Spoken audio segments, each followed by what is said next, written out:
순지서비를 주고 11번째 시간입니다. 오늘은 다니엘서 11장을 통하여 남방왕과 북방왕의 싸움에 대해서 지혜롭고 용맹한 자에 대해서 변론해 보도록 하겠습니다. 다니엘은 하나님은 재판관이라는 뜻이라고 했는데요.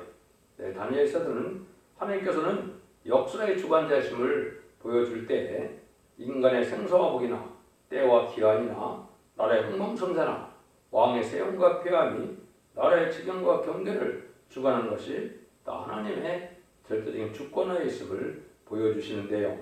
이때는 또 바벨론 시대부터 메데바사, 헬라, 로마 거쳐서 소련, 미국의 양대 세력이 나타나고 상태대전과 아마겟돈 전쟁으로 세상을 심판하고 이제는 성전화를 이루는 것이 하나님의 뜻이라고 했습니다. 그래서 계시록 17장에 보면 이 세상은 7대 강국에 나타나면 다 끝난 거다 이렇게 볼 수 있는데요. 그것이 애굽아수로 바벨론, 메데바사, 헬라, 로마, 소련인데 여기 다니엘서부터는 바벨론 시대부터 예언해서 바벨론 시대부터 이제는 진행되어 오다가 미스 왕국 시대가 오고 남방과 북방이 나뉘는 시대가 와서 3차 대전과 아마겟돈 전쟁으로 세상을 끝을 맺고 성전나라가 이루어진다는 사실을 보여주는데요. 그러면 이건 참으로 역사의 주관자 하나님께서 이걸 예언하시고 이대로 또 역사가 되는 것을 보면 참으로 하나님의 참으로 역사의 주관자임을 알게 되는데요. 인간의 모임은 참 어려운 거지만 로마 시대와 알렉산더와 애굽 시대에 또 로마 시대 이걸 잘 여기 예언하셨다 이렇게 보면 됩니다. 또 인간주물에 비천한 자가 등장해서 소련이 등장하고 소련을 통해서 또 하나님께서 하시는 일이 있게 되고 그때 지혜롭고 총명한 자들이 나타나서 승리의 용사될 것 또한 말씀하셨다 이렇게 볼 수 있습니다. 이 전체를 자세히 말씀드리는 시간도 부족하고 또 내용도 어렵고 여러분 아시는 것처럼 왕의 이름도 많고 어렵기도 하기 때문에 여러분들은 첫대 중앙교회 홈페이지에 들어가서 자세히 보시고 전체적인 내용과 중요한 역사적인 사건과 성경과 관련된 그 몇 구절만 전해 보도록 하겠습니다. 1절에서 보면 다리왕 시대라는 말이 나오지요. 3절에서는 알렉산더 대왕이 등장하는 것을 우리가 볼 수가 있고 17절에서는 클레오파트라라는 그 여인이 등장한 걸 여기 말씀하시고 20절에서는 어구스토 가이사와 그 조세령을 말씀하시는데 이게 예수님 시절에 예수님이 탄생할 때 조세령 때문에 나사렛에서 베들레헴까지 가게 됐죠. 그래서 이혼이 성되기 위하여 이제는 세상 왕을 통하여 세상의 법도 조세령이 내려서 예수님 베들레헴까지 불갑을 급히 가게 된 걸 우리가 알 수가 있는데요. 21절에서는 비천한 자 스탈린이 등장한 것을 얘기했고요. 29절에서는 6.25 전쟁과 인천 삼육작전이 있을 것을 또한 보여줬다고 볼 수가 있습니다. 그래서 이것은 현재 11장이 지금까지도 이루어지고 있고 남방과 북방으로 나눠서 그 많은 협상 시대를 이루고 있지만 협상이 잘 안 되는 일이 이루어진다 이렇게 볼 수 있는 것이죠. 그래서 아까도 말씀드린 것처럼 계시록 17장에서는 7대 강국이 등장했는데 여기 다니엘서는 애굽 아수를 빼고 5대 강국이 등장하면서 세상 끝날까지 이루어질 것을 보여주는 것이다 이렇게 볼 수가 있습니다. 특별히 21절에 비천한 자가 등장해서 이것은 스탈린이 신학생이었다가 이것이 타락이 되어서 박수레인도 앞에서 1917년 10월 17일에 볼셰비크 혁명을 일으켰죠. 이것이 하나님의 악에서 몰락한 것이고 이게 배교의 세력이고 이게 무슬림의 공산당 세력으로서 자기 힘을 신으로 삼는 세력이 나타난 것을 했는데 이것이 그 이후로 많은 전쟁과 학살을 일으켰지요. 성경적으로 악의 세력이 등장한 것이 이게 심판때인데 1917년에 등장해서 예언대로 1975년 4월 30일까지 베트남 전쟁이 끝나는 날까지 성경의 예언대로 모든 나라 중에 전 세계 3분의 1이 인구적으로나 영토적으로나 공산화됐다는 사실을 알 수가 있습니다. 그래서 그 중에 6.25 전쟁과 베트남 전쟁이 또한 예언이 됐던 일들이다 이렇게 볼 수가 있는데요. 이런 일들 통해서 이제 인간의 종말이 왔을 때 이제는 하나님께서 지혜로운 자들 인간의 시간 4,000년 되는데 이런 자들이 예비되고 이제 3차 대전과 아마겟돈 전쟁으로 물론 여기 이제 중간에 남북 전쟁이 한 번 더 있습니다. 세 번의 전쟁을 통하여 세상 심판이 끝날 것을 보여주는데요. 남북 전쟁과 3차 대전과 아마겟돈 전쟁이거든요. 이걸 이제 서로들 알아보시고 이 시대에 이제 바로 이 심판 때가 돼서 마지막 한 일에 천사로 들어갈 날이 심히 임박한 때 우리가 살고 있다 이렇게 볼 수 있습니다. 몇 군데만 보도록 하겠습니다. 1장 11장 1절입니다. 내가 미대 사람 다리오 원년에 일어나 그를 돕고 강하게 한 일이 있었느니라. 미대 사람 다리오 원년에 내가 서서 바사를 도와 경고하게 하는 일이 벌어졌는데 이때 이제 이 왕이 베데 왕으로부터 약 7년 동안 왕으로 되게 돼 있었죠. 그 다음에는 이제 많은 새 왕들이 두 이후로 일어날 것을 보여주는데 고레스 왕 다음에 일어날 새 왕은 2절에서는 카미세스 또 스메로디스 다리오 왕인데요. 넷째 왕은 이제 석세스 아스레 왕을 뜻했는데 이런 들이 이제 헬라에 칠 것을 얘기했고 3절에는 창자 한 능력 있는 왕이 일어나서 큰 권으로 다스리며 임을 향하리라 했죠. 능력 있는 왕은 이제 알렉산더 대왕이 헬라 제국을 약간의 나이에 아주 거기를 정복하는 일을 보여주었죠. 애국까지 다 정복을 했죠.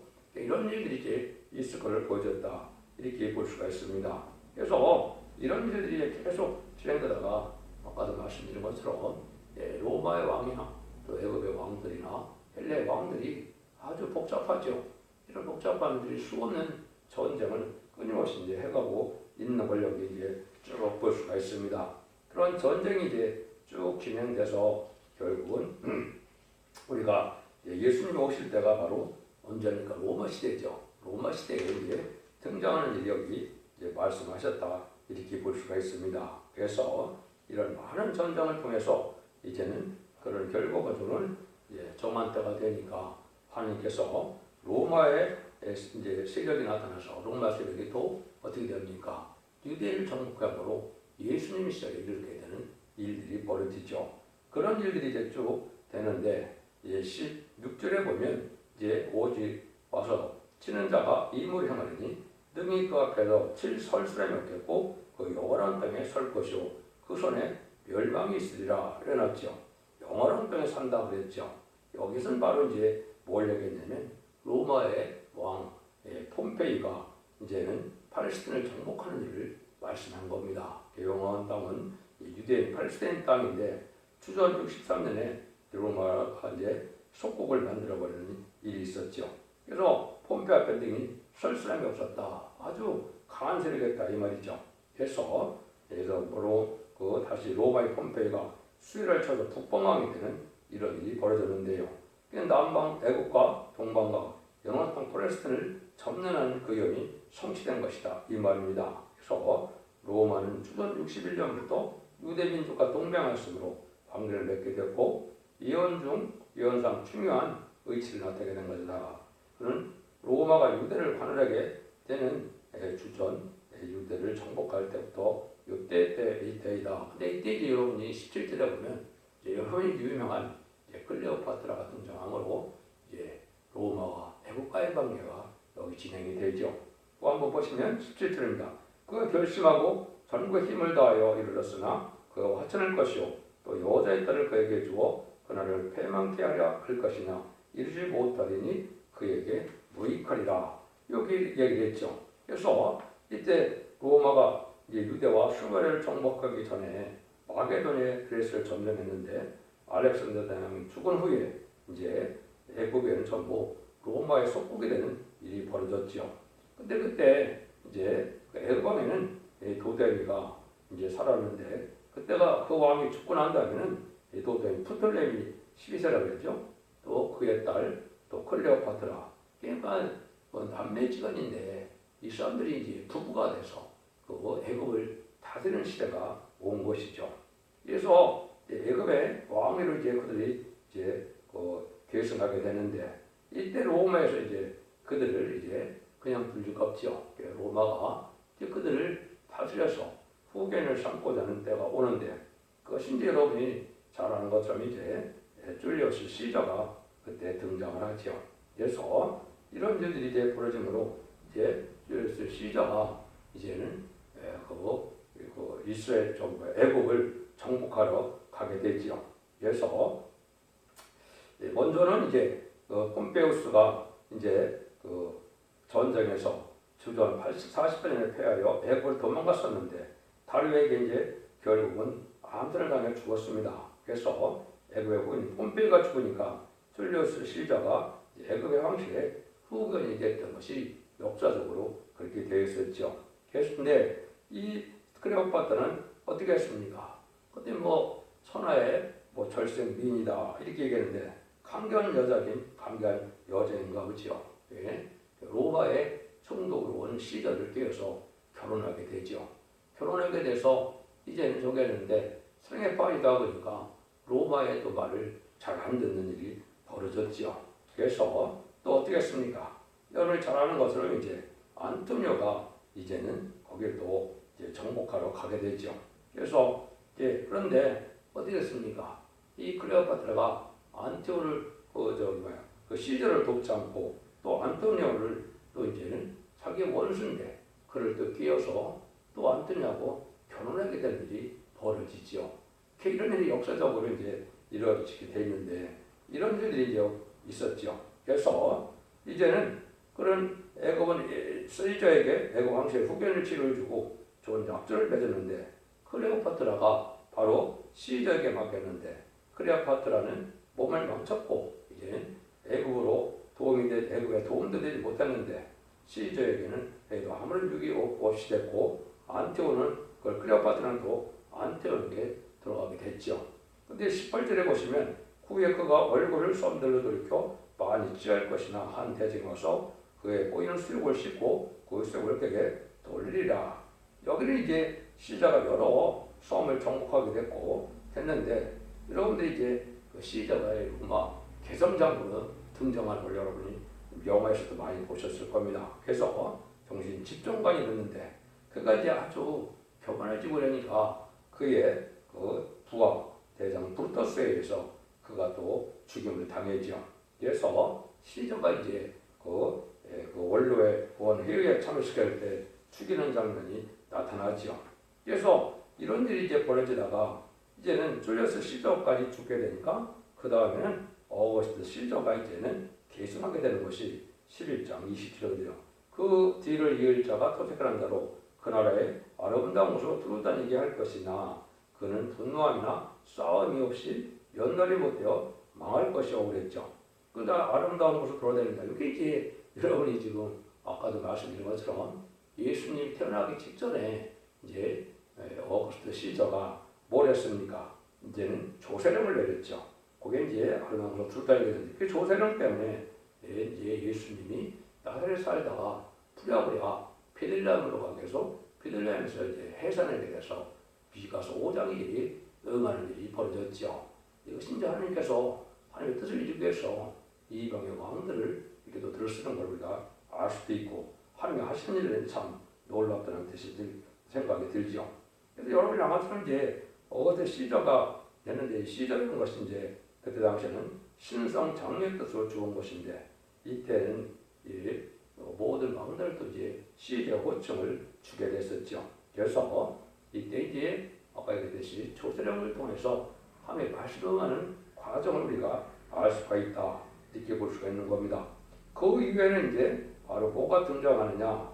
그때 이제 로마의 이제 여섯째로 이제 등장하는 걸 볼 수가 있는데 이거는 제일 17장에 아까도 말씀드린 것처럼 애굽, 아수르, 바벨론, 메데바사, 헬라 다음에 로마가 등장해요. 로마가 여섯째 머리로 등장하죠. 이때 이제 기독교의 종주국이 되죠. 그래서 저도 종주국이 됐는데 아시는 것처럼 이제 악한 네로 황제가 등장하죠. 기독교를 핍박하는 일이 있었는데 이런 악한 왕이 등장하는 것을 또 알 수가 있는 건데요. 그런 일들이 벌어질 때 이제는 바로 뭡니까? 7째 머리가 또 등장하게 돼 있죠. 그래서 21절에 보면 또 그 의를 이을 자는 한 빚지는 삶이라 나라와 영광을 그에게 주지 아니할 것이나 그가 평안한 때를 다시다서 기울로 그 나라를 얻을 것이며 반기독교적인 나라가 인간으로 다시 나온다 이 말이죠. 그것이 아까 얘기했듯이 1911년 이제는 그리스 정교 신학성이었는데 이제 탄압이 돼서 결국은 볼셰비크 혁명에 막수되는 것 앞에서 무슬림의 공산주의 혁명을 일으키는 일이 됐죠. 이것이 이제 무슬림의 악한 세력에 등장해서 여기 성경에서는 자기 신으로 삼는 자, 그래서 하나님을 믿는 게 아니고 자기 힘을 믿는 이런 세력이 등장을 걸려겠는데 이것이 이제 적세 나라고 이게 바로 소련 혁명에서 소비에트 연방국이 이제 이루어지게 된 것이죠. 이런 일들에서 이제 그 후에 많은 이제 소련이 등장해서 아까 말씀드린 것처럼 1975년 4월 30일, 물론 1950년 6월 15일 이제 북한 남북 전쟁과 이제 베트남 전쟁으로 말하면 계시록 8장에 6절부터 10절까지 보면 첫째 날부터 넷째 날 팔이 보는데 이것이 이제 공산당이 등장해서 전 세계를 빠른 시일에 3분의 1을 공략시킨 걸 말씀하는데 그런 일들이 이루어진 겁니다. 그런 일들이 이제 쭉 이루어지는 내용을 여기 쭉 말씀하셨다 이렇게 볼 수가 있는 겁니다. 그래서 그것들을 보면 20절에는 때가 이르기까지 그리하리라. 그래서 공산당이 등장해서 때가 이르기까지 할 일이 있는데 이것이 이제 앞으로 후선전만에 또 일도 남아 있고 아마겟돈까지도 공산당에 쓰임 받을 날이 남아 있는 것이죠. 이런 일들을 우리가 알 수가 있습니다. 이래서 이런 일들이 오다가 이제는 결국 어떤 일이 벌어지느냐, 협상 시대가 와서 협상 시대가 이제 많이 진행이 될 걸 보여졌는데 옛날에도 이제는 애국과 로마 그쪽에 남북으로 나눠진 헬라 시대 이후죠. 그런 일이 많이 벌어지다가 결국은 지금을 와서는 이제 남방왕과 북방왕은 소련 공산당과 남방의 미국이 대표적인 게 되죠. 그래서 한국에도 이제 남한과 북한이 나눠져 있죠. 그래서 그것들이 자꾸 회담을 많이 하지만 회담의 성취가 잘 안 되는 것을 우리가 볼 수 있습니다. 그 27절인데 이 두 왕의 마음이 서로 해오고자 하여 한 밥상에 앉았을 때 거짓말을 할 것이라 일이 형통하지 못하리니 이런 작전 대결에 비춰서 그 일이 끝날 것입니다. 이렇게 볼 수 있죠. 이런 일이 이제 여러분들이 본 것처럼 얼마 전까지도 남북회담이니 미북회담이니 육자회담이니 뭘 많이 했지만 결과적으로 이루어진 것이 아무것도 없지요. 지금도 이제 또 많은 유크레인 전쟁과 소련 전쟁으로 말미암아 지금 복잡하게 들어가는데 남북 관계도 그렇죠. 그리고 지금 이쪽 족발에 의기에 지금 처했는다고 하는데 이것이 이제 성경 말씀대로 심판대가 가까이 온 것이다 이렇게 볼 수가 있습니다. 그래서 이럴 때 이제 29절 30절에는 이제 민족 동란인 6.25가 일어나서 이제는 기뜸의 배라고 그랬죠.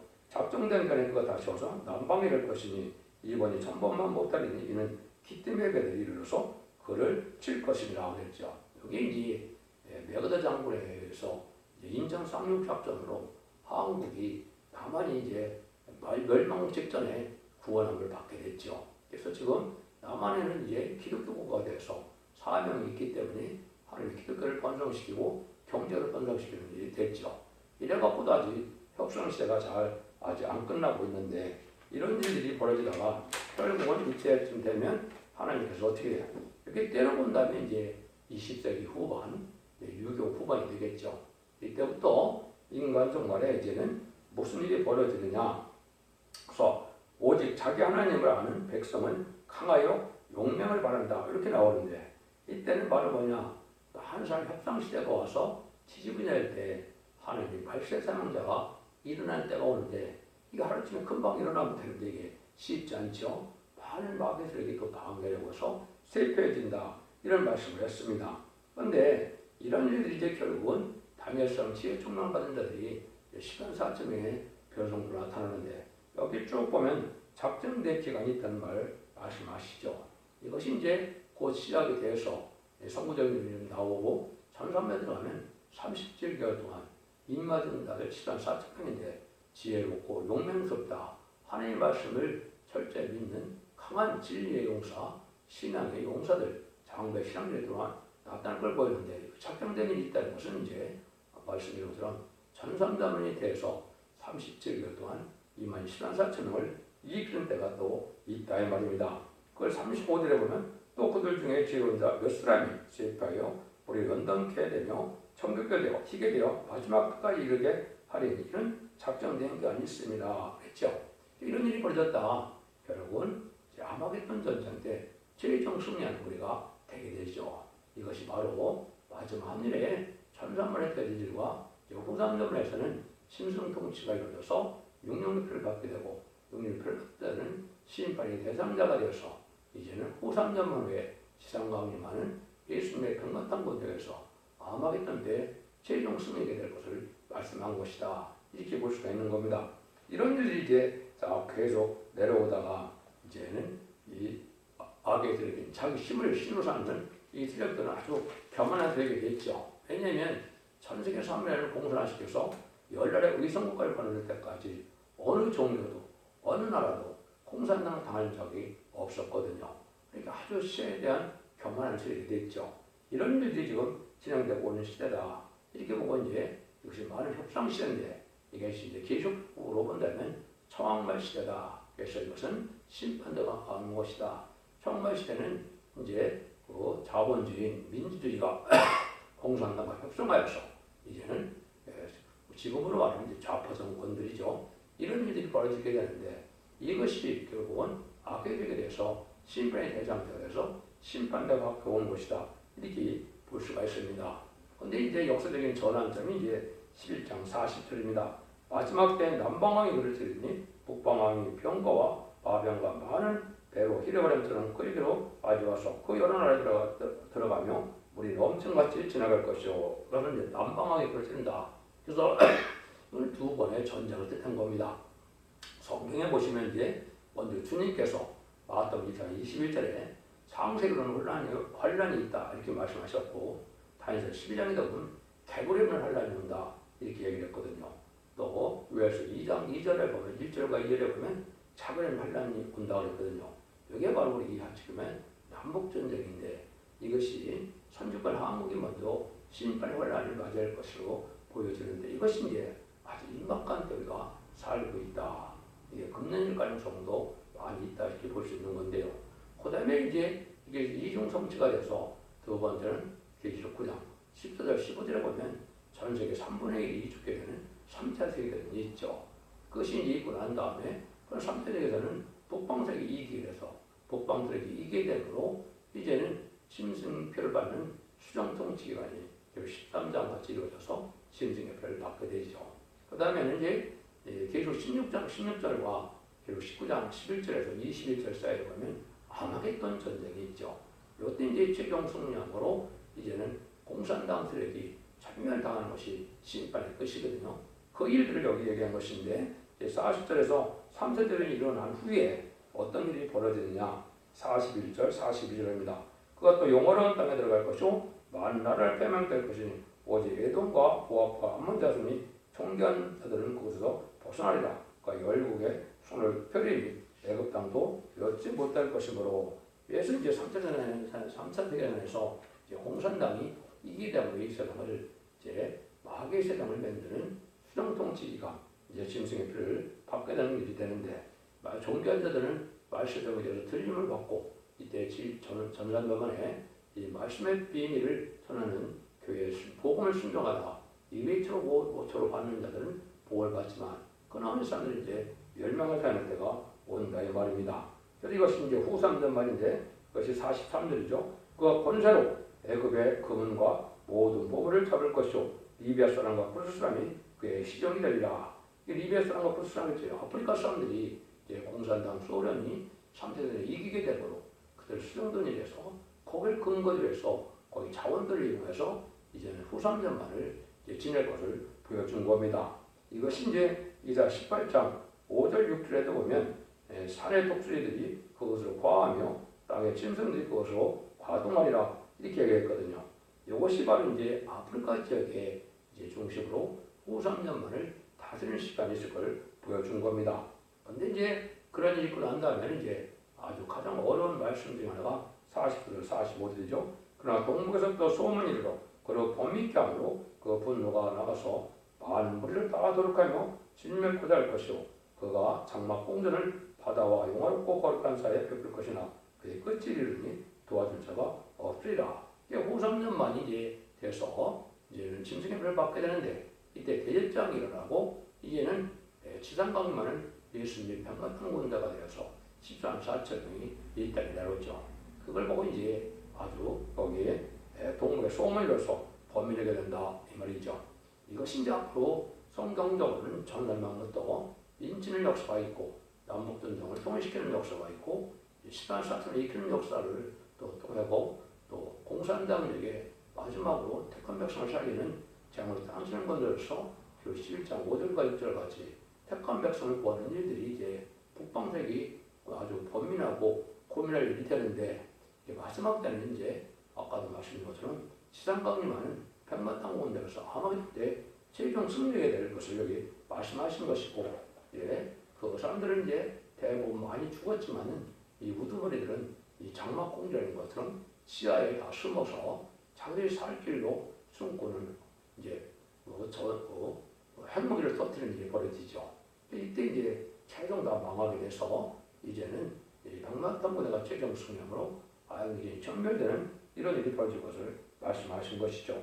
그 다음에 때는 이제는 그 복강대기 완전히 방향으로 세상은 끝나려고 에덴문을 회복시켜서 송대나라 그리스나라 이런 것이 심판의 끝이고 재창조해서 에덴문을 회복해서 천명치상 평화국의 주님께서 이제 오셔서 만왕으로 의로운 시대를 이루는 안식시대가 이룬 것이 계를 10장 4절에 천년왕국의 그리스도로 천년 동안 왕노릇한다는 평화시대가 올 것을 말씀하신 것이죠. 여러분 되면 세상의 역사가 우연이다 지금 이루어지는 게 아니고 하나님의 섭리에게 이루어지고 있고 지금도 또한 그러한 시대고 아주 지금 중요한 시점에 우리가 도달한 것이고 그것이 전사말 들어갈 날이 신민박하고 심판할 날이 임박한 때 우리가 살고 있다는 것을 각성을 받아야 하나님의 은혜를 받는 것이 됩니다. 여러분들이 이 길을 잘 분별하셔서 이 시대의 사랑의 방주, 은혜의 방주, 구원의 방주 역할하는 첫대의 길을 듣고 진리에 순종함으로 남은 종 남은 백성에 대해서 이제 자손만대의 세세왕국의 축복으로 누리는 세세 축복을 누리는 복된 종들과 성도님들 다 되시기를 예수님으로 간절히 축원드립니다. 아멘.